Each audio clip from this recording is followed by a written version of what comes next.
Welcome to another episode of the Magnetic Marketing Podcast. Dan Kennedy once wrote the book, No BS Grassroots Marketing. The co-author of that book is Jeff Slutsky, and that's who we get to listen to today. Jeff is going to be talking to us about how to make local store marketing work, or the grassroots approach. This is helping local businesses, not advertising nationwide. We're going to be talking about the keys of networking, the different kinds of promotions you should be using if you're local, what you should be doing, what you definitely shouldn't be doing, and how to be able to use local mass media effectively. And if you listen to the very end, Jeff is going to give us a mock consultation in order to help you niche down your business, whether it's local or nationwide, to be able to hit your target market on the head every single time. I don't think there's anybody that has had a bigger impact in the field of direct response than Dan Kennedy. The legend of Dan Kennedy should be ignored at your own peril. They're not really lessons, they're kind of laws that you live by. Dan opened my eyes to what small business marketing looks like. Dan teaches strategic direct response that is timeless. His ripple effect touches people who don't even know his name. The world as we know it was changed because Dan Kennedy became obsessed with marketing. Welcome to the Magnetic Marketing Podcast with your host, Dan Kennedy. Hello, everybody. This is Dave D., and welcome to your Gold Members CD titled No BS Grassroots Marketing. And my guest this month is Jeff Slutsky, who's the co-author of the new book with Dan Kennedy, No BS Grassroots Marketing, the ultimate no-holds-barred, take-no-prisoners guide to growing sales and profits of a local small business. You know, Jeff, one of the things I love about Dan is the short titles to his books. They're phenomenal. They're phenomenal. Good to have you on the call. And the book is absolutely fascinating. I got a super advanced copy of it and went through the entire thing and just got so much out of it. And I know what you're going to share with our gold members on this call is just going to absolutely help them regardless of the business that they're in. So let's talk just give us a little bit about your background. And then let's get dig into the meat of this about how people can use this grassroots marketing approach in their local business. Just tell us a little bit about yourself. Well, upon graduation, I started working in a traditional advertising agency and in a PR firm. So I have a very traditional background in advertising and marketing. And then I had an opportunity to become a partner in a nightclub. And later, another friend of mine opened up a health club, and I became a partner in that. So within the span of a couple of years, I owned these two retail-type businesses, and now the advertising dollars are coming out of my own pocket. So you start looking at return on investment, not making a commission on the sale of advertising. And that's how this whole thing started, because you really look at it a lot differently when it's your own money. Yeah, absolutely you do. Absolutely you do, as opposed to just making a commission and selling it. Now, one of the things I want to get out of the way right away is, does this approach, if I've got a local business, regardless of the local business that I have, let's say I'm a restaurateur or I have a professional practice or I have a retail store, whatever my local business is what you teach in the book and what you're going to teach us on this call applicable? As long as your local business garners the vast majority of your customers from your community, from your geographical neighborhood, that 3 to 5, 7 mile radius around your location, this thing will change your life. If you're marketing nationwide, this is not really focused on that. Got it. But most of the people on this call are local businesses or have local businesses, and you can apply it. Now, just to give us a quick overview, and what exactly is grassroots marketing? How do you define it? How do you know it's grassroots marketing? And then I've got some very specific questions for you. Well, the technical term from the marketing people is called local store marketing. Grassroots is kind of our brand of local store marketing, which means going within the community, again, that 3 to 5, 7 mile radius around your location, and networking in such a way that it drives in customers. Our version of it is a little more mercenary in that we want to show return on investment. We're not out to just get the warm and fuzzies or goodwill or exposure. We'll get those anyway. But when we do a promotion, it has to be designed to generate trial, bring somebody in, bring in the right people, and it can't cost a lot of money doing so. Right now, before this, we were talking about this and going through your book. You're talking about, and I was shocked, quite frankly, very little money to do these promotions. You're not even talking like $500. In fact, I think you say if somebody says it's more than $500, you better take a step back. Is that true? If you can prove to me that spending the $500 is going to make you enough return on investment, then do it. But there's still so many other things you can do that are $20 here, $15 there, or just flat out free. Why not start with those? Right, exactly. Now, what types of businesses have you personally worked with over the years? Well, probably the single biggest sector I've worked in is food service, restaurants, anything franchised, automotive aftermarket. Currently working with Health Source Chiropractic. I've worked with dentists. Probably the most unusual project I did was for a chain of funeral homes. That was kind of fun. I've worked with... Did you just say that was kind of fun? Yeah, I did part of it on trade. It was great. Scared my mother to death. But I worked with Marvel Entertainment, where we were working with independent comic book stores. That was a riot. I've worked with Goodyear, with the tire stores, and we actually shot the video on the blimp in Akron, Ohio, looking down at the neighborhood and identifying all the opportunities. That was kind of interesting. So just a huge variety. It's you name it, I've probably done it. Wow, cool. So tell us, I know you've done some really cool promotions, but tell us, you just mentioned unusual. What is one of the more unusual promotions that you've done? Unusual? Gosh. Well, probably, I don't know if you would consider it unusual, but it's how we adapt it that makes it work. Let me give you an example. There was this Pizza Hut. We were working with a small chain, a franchise owner of about a dozen Pizza Huts, and they had a new unit in this one community. And they were approached by the volunteer fire department for a donation. They were going door to door asking for donations so they could raise money for a deluge gun, a piece of equipment they needed. And they weren't getting very far. You know how tough it is to just donate money. So the Pizza Hut manager knew he couldn't donate money, but he said, I understand you're having a difficult time.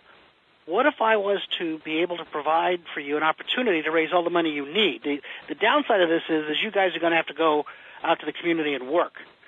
They go, we're doing that now and getting nowhere. What do you have in mind? He goes, here's what I'll do. I'm going to give you a Tuesday, 4 weeks from today.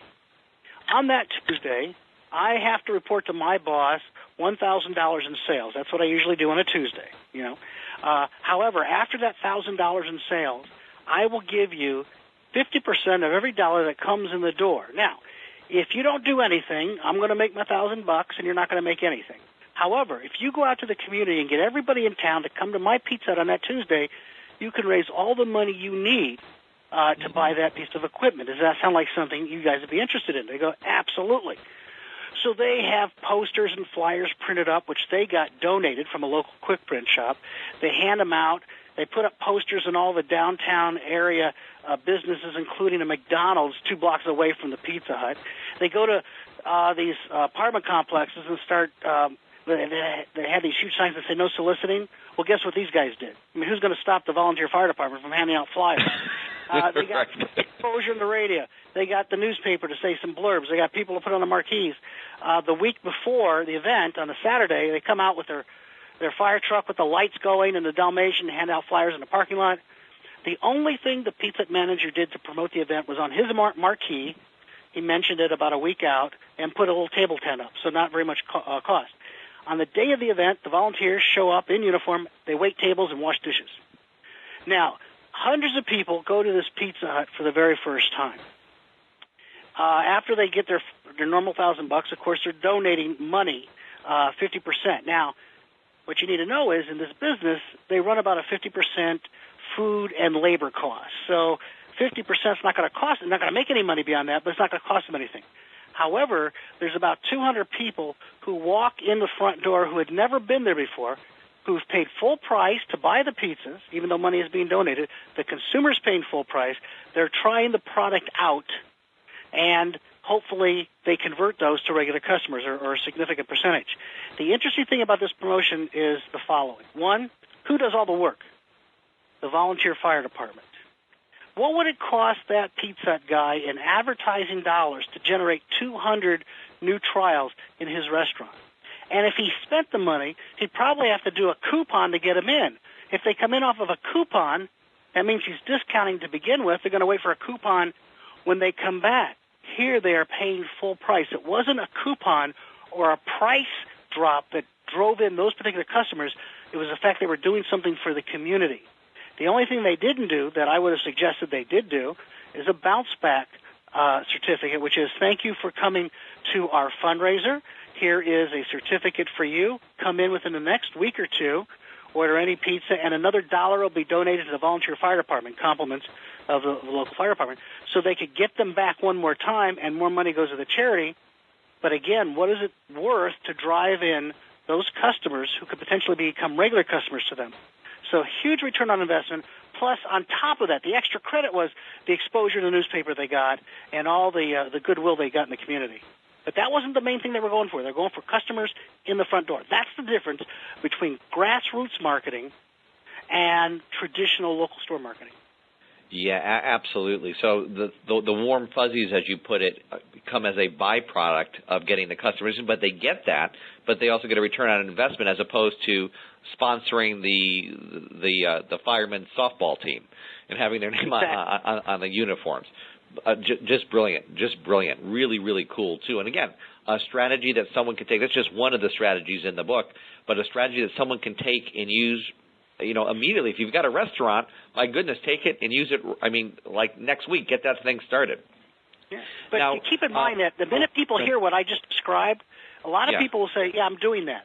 But you know what? There's so many little details and nuances to what I described that what they're actually doing and what we describe in this book take it to a whole different level. So without these little improvements and details and little extra things that actually convert this into a real marketing tool, the whole thing really just doesn't make sense. So you need to have all the pieces. Yeah, absolutely. Because there's little things that you don't know that you need to know to make it work.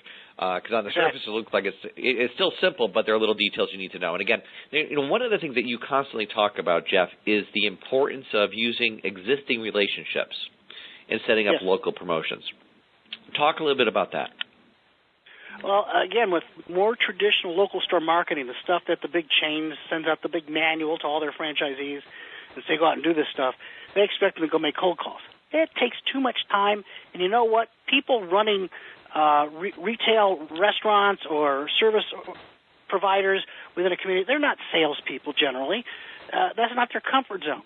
So why send them out doing that stuff? So what we do is we do an exercise with them where they identify all the people they know who might be influential in reaching the kinds of organizations that we want to promote with in our community.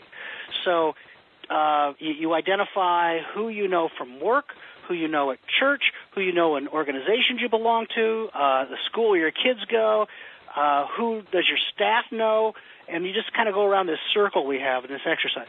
And once you've identified all these people, it starts forming a picture in their mind. Then you start cross-referencing to the types of people we really want to know. For example, is a friend of mine or an acquaintance of mine someone who is highly connected within a major fundraising organization in the community that's always looking for help to raise money? Do I know somebody high up in a government agency? Who are the major employers in town? And do I have connections to their executives or maybe HR department? Who are the other major retail businesses in town that service a lot of customers? And do I know the manager, the assistant manager, or a department head who can also help me in my ability to reach those customers? And I'll look for all those opportunities so that when you first start one of these programs, the first couple dozen things you do, at least, should be with people you know. And then once you get some momentum going, it just sort of starts a life of its own. Well, give us an example of doing a promotion with somebody who you would know. Give us a concrete example. I'll give you a perfect one that just happened recently. I'm working with Health Source Chiropractic, which is part of Dan's group, and Dan's the one that actually introduced me to Dr. Tom Zak. and we started a project. Well, one of the doctors I'm working with in one of the markets is a personal friend of a pharmacist at Kroger.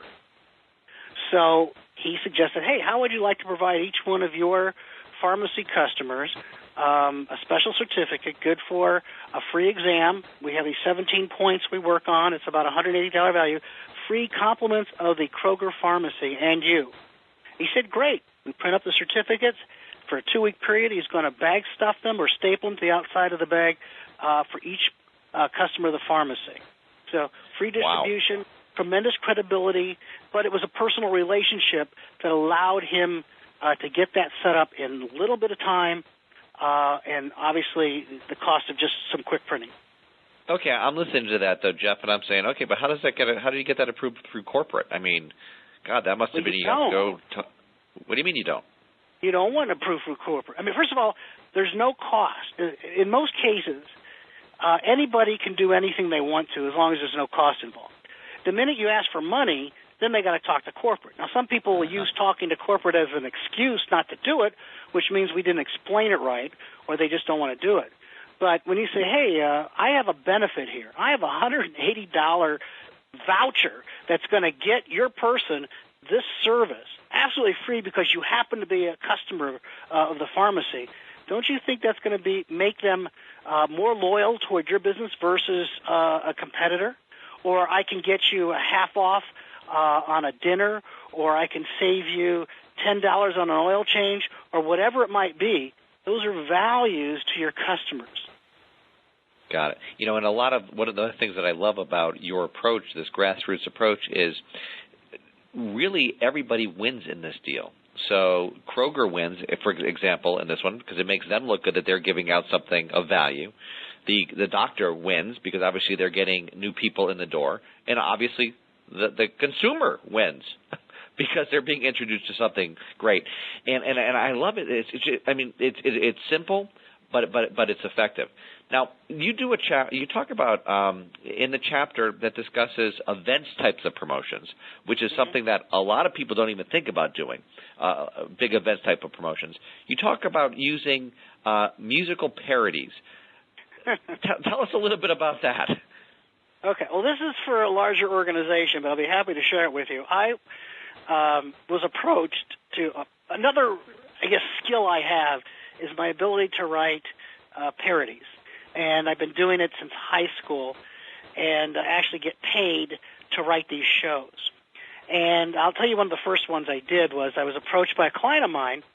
We were doing sales training for Bristol-Myers Squibb to their drug reps. You know, they only get 5 minutes, at the most 5 minutes in front of a doctor to detail them and so forth. So they had to have, they wanted to have an event for cardiologists to introduce 4 different drugs to them. Now, when you have an event with a dinner and their wives come, or their spouses come, because we had some women cardiologists too, you have to have speakers there, or you have to have so much education. So what I did is I learned about the 4 drugs. I read all the information on it, and instead of having a speaker, a doctor talk, I wrote a musical parody using most of the songs from Sound of Music, okay? And I hired a couple professional singers and entertainers. LaDonna Gatlin, who's a friend of mine, who's the baby sister of the Gatlin brothers. Steve Rizzo, who's a comic, that you may have seen him on HBO. And they're also another good friend of mine.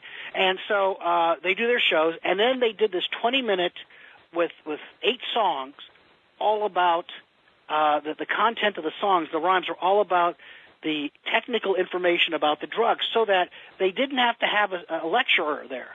The guy, when they had to go through legal, the guy thought I was a doctor because of the way I wrote the thing. It was so funny. But they remembered it. They got 2 standing ovations in that show.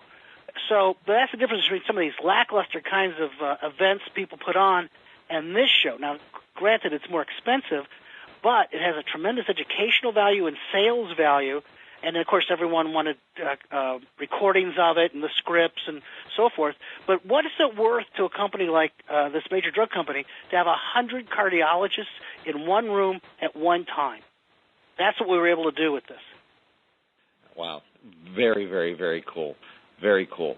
You know, you told us about some cool promotions that have worked for you, but you must have had some promotions, Jeff, that didn't go as you wanted. So any of those come to mind? Well, let's see. Let me think of a good one that didn't happen right. Jeez. Well, I could just go with the one I might have mentioned it to you before, where I had the nightclub. And talk about that one. You told me about that one. That one again? Okay. That's my favorite mess up. Okay, so this goes back when I owned my nightclub, and this is the late 70s, so the disco era, right? And so we were doing well, but this is a fairly small community, so, you competed. Even though you're disco, you compete with the country bars and everything else. And we were pretty busy Wednesday through Saturday, but Tuesdays were awful, so we started what we call, this is right after the Urban Cowboy movie came out, we called it Bourbon Cowboy Night on Tuesdays. We tied in with a country radio station, had their DJ come out, and he played country music. So we were country place one day a week. So to introduce that, we had our mechanical horse. Now, at the time, a major competitor of ours was advertising their new mechanical bull, this $10,000 piece of rodeo training equipment, and it was getting all kinds of publicity. So we introduced the area's first mechanical horse, not to be confused with the mechanical bull. The mechanical horse is specifically designed for entertainment, and to the best of our knowledge, no injuries on this particular model anywhere in the country. And so on that Tuesday, we introduce it, the tarp goes up, and there is a mechanical horse, the kind you put a dime in front of a Kmart and you ride, okay? So we bought one. And it got a huge laugh and a lot of publicity, and everyone loved it. We had one cowboy that actually came in from St. Louis to practice for a rodeo. He was upset, so after a case of Jack Daniels, he sort of calmed down. Anyways, but that was a huge success. We made a bunch of money. Now, fast forward a month later, I'm feeling pretty good. My Tuesday nights are picking up. I want to do another promotion. So I decided to keep within the same thing, and we promote a artificial cow chip tossing contest. So we sprayed in a circular motion these artificial cow chip pies out of polyurethane foam, painted them brown. And it was very, very classy promotion, by the way, Jeff. It sounds like a very classy promotion. What can I say? Yeah. Well, we couldn't use real ones. It was against code. But they looked so real that people just refused to participate in the promotion, and it tanked. So, I guess that's when ego sort of overrode my common sense at that point. It just didn't work. So you don't have that. That's not one that you recommend in the No BS Grassroots Marketing book, then. You won't find that story, I think, anywhere in any of my books, actually. Well, good. I'm glad we revealed it. You're glad I brought that up, aren't you? Yeah, it was a sore spot. Thanks. You're very welcome. Now, let's. But I survived. One of our concepts is that even though you have failures, which you will, you recover from it. You learn from it, and you go forward. So, I'm not proud of that promotion, but I don't have a problem sharing it because, I'm not infallible. Right. Now, talk a little bit about, I think an objection that somebody might have is say, hey, I got the book. The book is great, but, geez, this is not giving me, in most cases, a instant surge of new business coming in, that this has to build over time. And if I use like a coupon or something, I see an instant surge of business. Talk a little bit about that. First of all, what do you think about coupons? And second of all, why your approach with this grassroots marketing is actually better in the long term for business? Well, I think there's a huge danger in mass couponing too much. What happens is, you're going to get a surge and you're going to get a bump in business. But once you start down that path, it's like heroin addiction. You're hooked. And the minute you pull people off of the coupons, you go through withdrawals and they stop coming in unless there's more coupons. So the very device that gets people in is what it takes to maintain it. Then after a while, due to competition, you have to up the value of the coupon, and it's a downward spiral.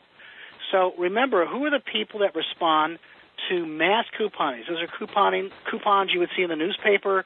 Now, I'm not talking about manufacturers' coupons. I'm talking about retail ones, like for pizzas or any other kind of product or service in your community. And they may get them in a Valpak, an Advo, marriage mailer, any of those that are available to anybody. So the people that respond to those are the people that are looking for a deal, and that's the problem. So once you introduce them, you're stuck with them until the next coupon. Now, we use a discount or an offer of some kind to bring people in, but it's very, very selective. we don't make it available to everybody. You have to belong to a special group in some capacity, whether you're an employee of an organization, a member, a student of a certain school. You have to qualify for your special deal, and that protects the business person's price credibility because we've transferred the responsibility of that discount to somebody else. So think of it. If I put an ad in the paper with a coupon, it's telling the community, hey, I've paid money to discount my own product. What does that tell people? And if I do that week in and week out, you start to get that discount mentality. However, if I happen to go to some dry cleaner and they say, hey, thank you for coming to my dry cleaner, I want you to get a free cobbler with your next sandwich at this restaurant, compliments of me. That's a whole different mindset. It achieves the same basic goal, but that person was not expecting that certificate hooked to that hanger or that receipt from that particular business. But because they got it as part of a purchase or a value added, you got a much better chance of getting a good regular customer as a result of that kind of transaction.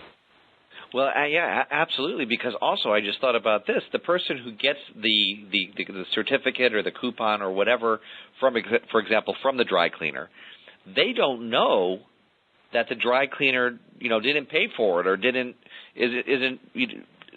it just has a different psychology to it as opposed to, hey, everyone is getting this thing. And you're getting people who are buyers. Not only that, they're the customers of somebody else. Yeah, but there's another subtle advantage. We talk about credibility. Not only do we protect our price credibility, but what are you getting when the dry cleaner says, hey, go to Jeff's restaurant? I'm also getting a testimonial from another business. So I'm getting additional credibility. If it's in the paper, anybody can buy it. If it's a mass mailing, anybody can get it, unless there's a specific reason.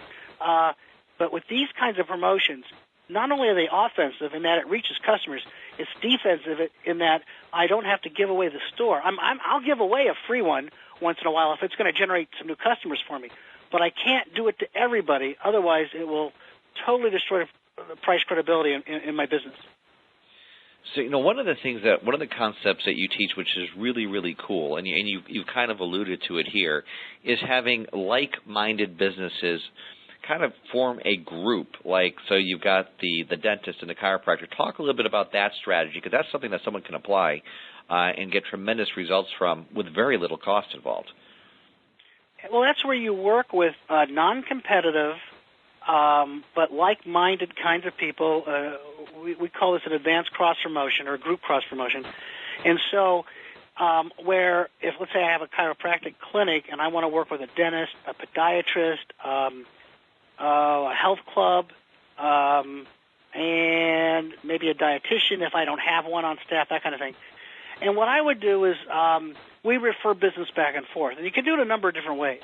But I would want to set up, you heard about the cross-promotion technique before, but instead of me handing out 5 different pieces of certificates for my 5 different buddies in these different disciplines, I put together a certificate booklet.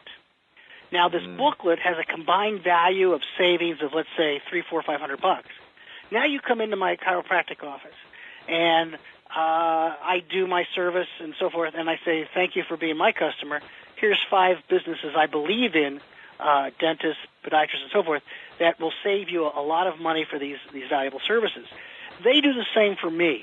All of a sudden, I have 5 different businesses referring business to me, and I am meeting my reciprocal obligation with one booklet that has a huge perceived value to my customers because it's all done the right way, and the combined value of it is a nice value added to help build loyalty. It kind of reminds me, Jeff, of what is known as the syndicate online does, where you have a group of internet marketers that are all promoting. They're non-competitive because they all are in different disciplines. For example, there's one guy on lead generation, one guy on social media, and they all promote each other's stuff. This is kind of a very legitimate way to do it, which has a lot of perceived value from the client or the patient standpoint.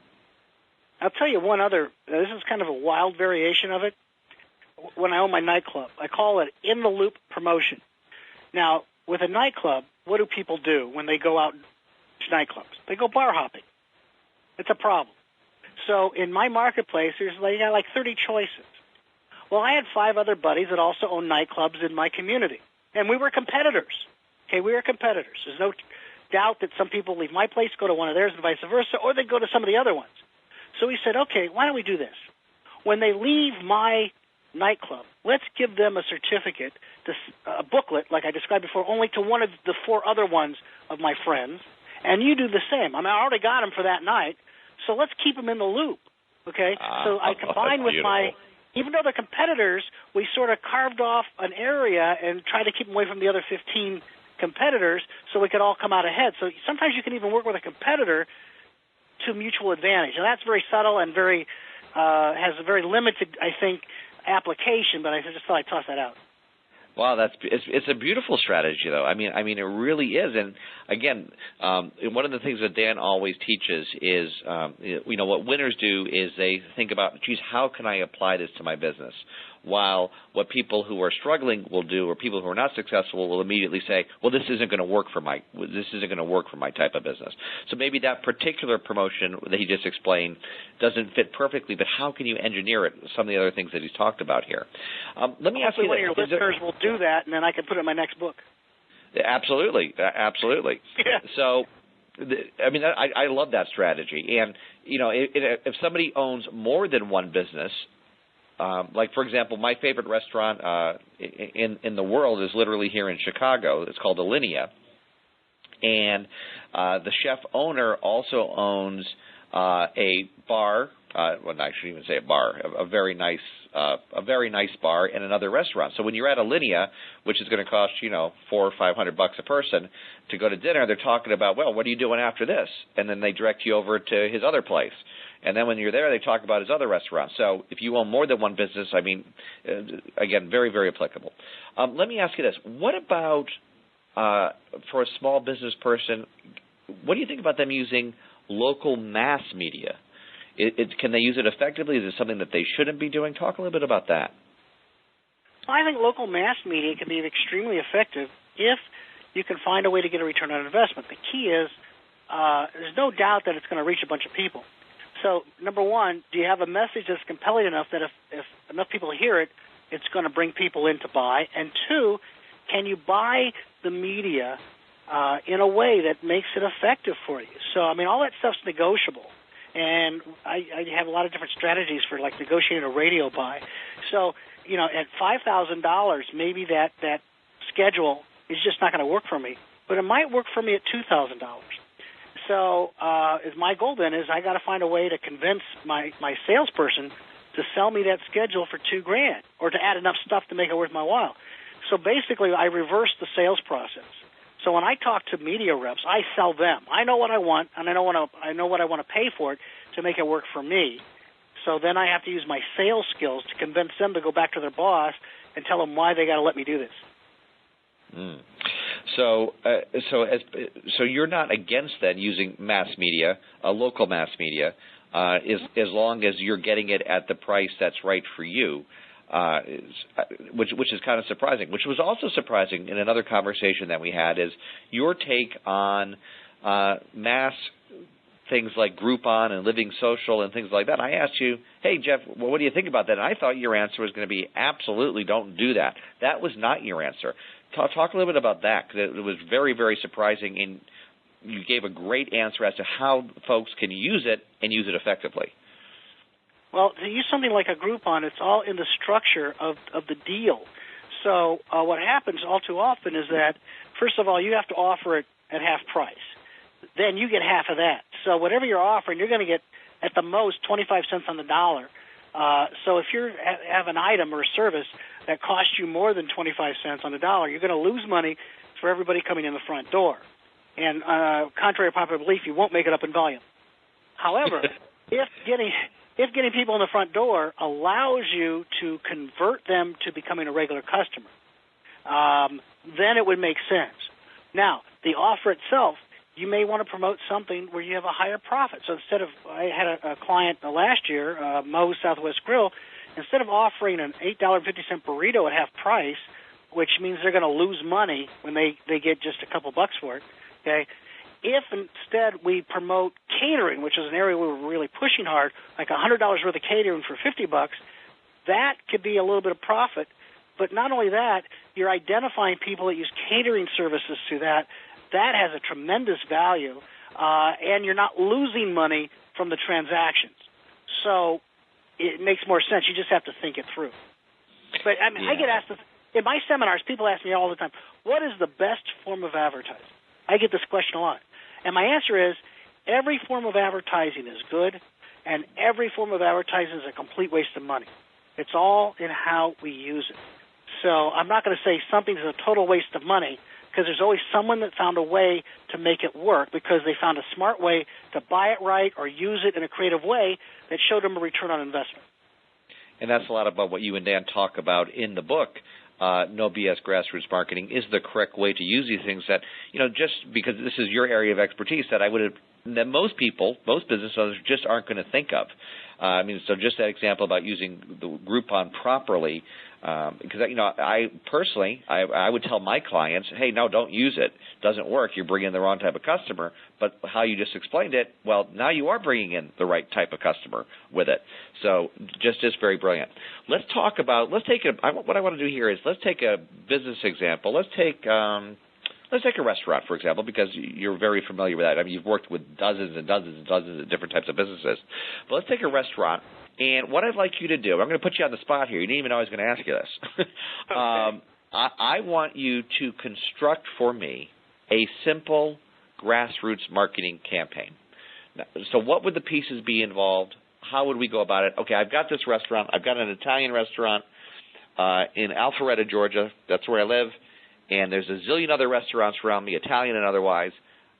Construct something for me. How's that for putting you on the spot? No, that's fine. That's perfectly fine. First, I got to ask you a few questions. You have regular customers. What is your average transaction per customer? My average transaction. You can make up a number, but I need to know this number. Okay, let's say my average transaction per customer is $25. Average check, not per person, per check. Per check is I got a pretty good restaurant, so it's $75. $75. Okay, it's a good number. A good regular customer of yours, someone you would consider regular, comes in how often on an annual basis? My good customers come in at least once a week. Once a week.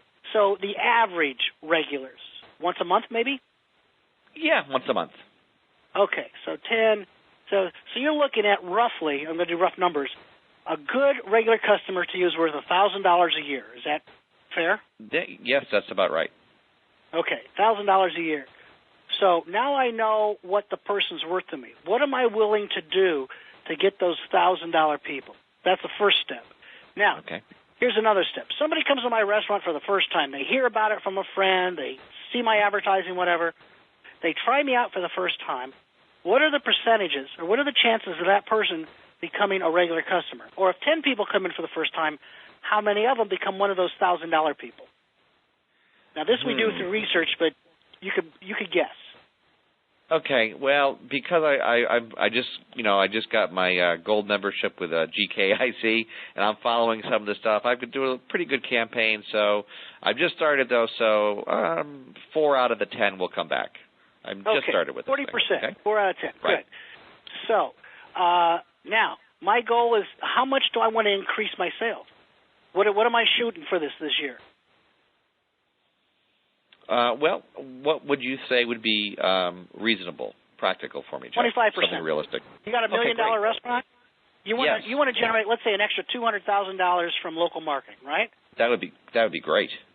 That means I need another 200 of those regular customers, right? Okay. 200 of them. How many people do I got to bring in the front door under the right circumstances to generate 200? Well, I'm getting 40% conversion. So if you could do the math for me, it would be probably around 500, 600 people in the front door? Yep. Okay. Okay, you math geniuses can figure this out. Usually I have a computer that does it for me. So I know now, but let's just pick a number. Say I need 500 introductions to my restaurant to generate $200,000 with a new business. Now I know the exact goal I have to do. Now I start working on my promotions, and I do a couple cross promotions a week. eventually, after the first few months, I start to determine from a cross-promotion, a VIP card, a fundraiser, if I do an employee referral program, if I do a blowout promotion, a few other things, I know what I can expect in the way of not just redemptions, but first-time buyers as a result of it. And what I do then is put together a plan of a variety of promotions I need to do over the course of a year, okay, 2 or 3 a week, to generate that extra $200,000 of business. And that's, I know it's not very sexy, but that's how I determine what I have to do. Then the rest of it is just executing the plan and making adjustments as I go. Okay, well, I've got an objection. You say you need to do 2 or 3 of these promotions a week, Jeff? I mean, God, that's going to take a long time. I mean, I'm a busy restaurant owner. Is it not going to take a lot of time, these promotions? Well, tell me about some of your customers. You're an upscale Italian restaurant. I bet you have some presidents and managers and CEOs of some major employers in your community. Do you not? Absolutely. Absolutely. In fact, the biggest manufacturer. I know for a fact that Mr. Smith comes there once a week and entertains his clients, and he is the executive vice president of CNN over there, and they have 25,000 employees. Why don't we talk to Mr. Smith, and we're going to set up a special certificate that allows the CNN employees to get free dessert and a free appetizer with the purchase of any entree for a 60-day period. Oh, he would love that. Okay, that's one. Now we just need, 25 more others. No, I get it, though. I get it. So what you're talking about is a conversation with my customer that's already coming in the door anyway. It's like a 5-minute conversation.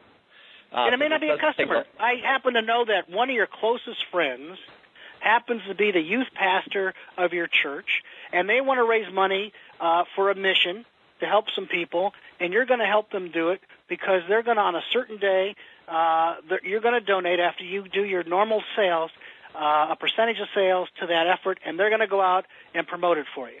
And, of course, there's a lot more details than that. But you already know the guy. You see him on a weekly basis already. He's your friend. That's a promotion. You're doing him a favor, by the way. And then you're going to help him raise $5,000.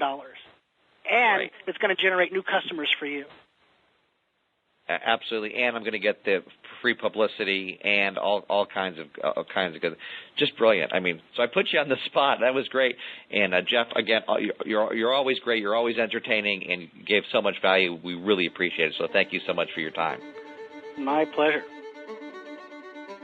Thank you for listening to the Magnetic Marketing Podcast with Dan Kennedy. If you love hearing in on these lost Dan Kennedy talks and speeches and calls, then please let someone else know about this podcast. That's how you can help it to grow. And the more it grows, the more free Dan Kennedy we can bring to you. Also, Dan would love to give you the most incredible free gift ever, designed to help you make maximum money in minimum time. Now, this free gift comes with almost $20,000 in pure money-making information for free just for saying maybe. You can get this gift from Dan right now at nobsletter.com. Not only will you get the $20,000 gift, you're also going to get a subscription to 2 marketing newsletters that will be hand-delivered by the mailman to your mailbox each and every month. One from Dan Kennedy and one from me, Russell Brunson. To get this gift and your subscription, go to nobsletter.com right now.